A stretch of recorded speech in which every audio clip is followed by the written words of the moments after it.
Atras konti, AI na atras. binabanggit? Hindi ko alam. Tinanong ako kung yung mga lumalabas sa social media, siya or AI. Sabi ko, wala akong alam na bagong linalabas niya. After yung kanyang expose noong November, December. So kung may bago man, hindi siya yun. Oo. Kasi wala naman siyang linabas na bago. May binabanggit kanina sa hearing na nasa apostille. Oo. Did he mention anything about No. it? Ang tinatanong nila kung willing daw siya gumawa ng statement na apostille. Na under Okay. oath. Sabi ko na-mention ko na yun dati, but at that time, medyo malamig siya. Ngayon, i-mention ko ulit as I undertook. Medyo lumalambot po ba siya sa ganung posibilidad? Hindi, walang indication. Na malambot Kasi siya, lumabas matigas. po yung balita na haharap daw po siya dito via online. Hindi Sa sa akin pagdinig galing po yun. na ito. Hindi sa Meron akin po bang galing. ganon? Hindi sa akin galing yun.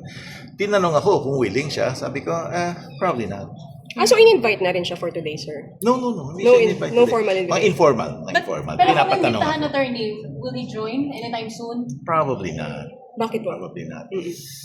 Nalabas na niya yung sasabihin niya eh. So, Pero sir, kailangan daw po Pero sa hindi ba session dapat talaga or sa hearing siya under gagawin oath? to formalize it under oath. kung i-offer as testimony, yes, dapat under oath. Pero kung fact gathering lang, evidence gathering, hindi kailangan under oath. Sabi ko na rin yan eh. Kasi pwede rin niyang i-deny at some other time. Nasa video? Ano ba din na yung video, Maris? So nasa Paris ba siya, sir? Oh, I don't know. No, sneaky. Anong I don't know. anong hakbang ginagawa niya asking for ano nga I yun? don't know. From Kung Europe? tanungin ko kasi yan, kung kung nagsisik siya ng asylum anywhere, malalaman ko kung nasan siya. Ayaw ko nga malaman. So ano Dahil lang ayaw ko limit? Ano magsinungaling. lang limit ng ano nyo, ng conversation nyo? Communication. Update dito, update yan. Oh. Yan. Attorney, So, has he expressed intent to come back to the Philippines? oh yeah, Mga ganong eventually. usapan niyo Eventually. ba? Eventually. Bakit daw po What niya would gustong make bumalik? him come back to the Philippines po? Pagka hindi na threatened yung buhay niya, yun naman ang reason why hindi siya makabalik immediately. How dangerous ba is his life, yung threats right now? Has Sa he kanya, expressed fear is subjective, Marisa, di ba? Pero yung pinapahayag niya po sa inyo, bakit ganun Oh, ka? very scared. Very scared. Anong threat po, Why? attorney? Arrest? Merong incident na nangyari dun sa border eh. So, doon siya natatakot. Anong incident, sir? If you don't Ano mind, Sa kanan, sa kanan. What Hindi you ba can yung share lang po? sinabi na? Pero ano? nahuli siya. Yung sa Hindi, Germany? Hindi siya nahuli. Oh. He was accosted. He was asked. But Ba't that's it. Pero, nakakatakot yun? He was just asked. I can't tell you that right now. Okay, 2 minutes are Pero up. yun po yung dahilan kung bakit he's scared for his life? Hindi. Matagal na siyang scared for his life. Naka-aggravate pa yun. Attorney, Matagal na siyang anong threats scared po for his kaya? Was it physical, sir? Yun nangyari? Yes, Hindi or naman. verbal? Hindi naman.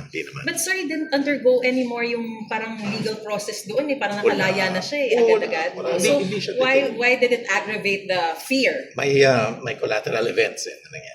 Like, Next time.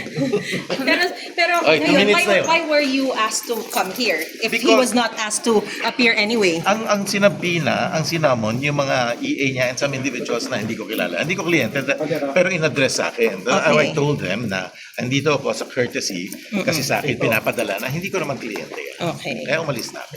Kasi wala naman ako wala. Basta, just for the record, Yes. where is he? I don't know.